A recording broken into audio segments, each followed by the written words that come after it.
वसुदेवसुतं देवं कंसचाणूरमर्दनं देवकी परमानन्दं कृष्णं वन्दे जगद्गुरुम्।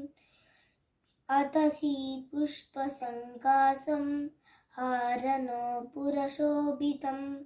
रत्नकङ्कणकेयूरं कृष्णं वन्दे जगद्गुरुं। कुटिलालकसंयुक्तं पूर्णचन्द्रनिभाननं विलसत्कुण्डलधरं देवं कृष्णं वन्दे जगद्गुरुम्।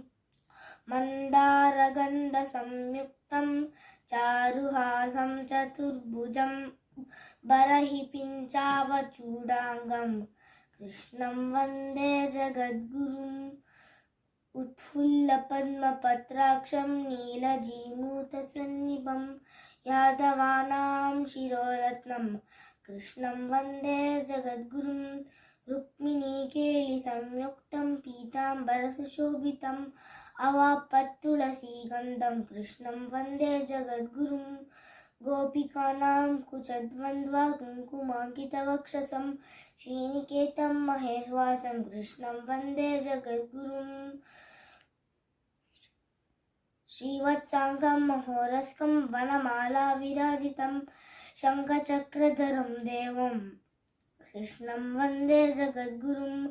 कृष्णाष्टकम् इदं पुण्यं प्रातरुत्थाय पठेत् कोटिजन्मकृतं पापं स्मरणेन विनश्यति।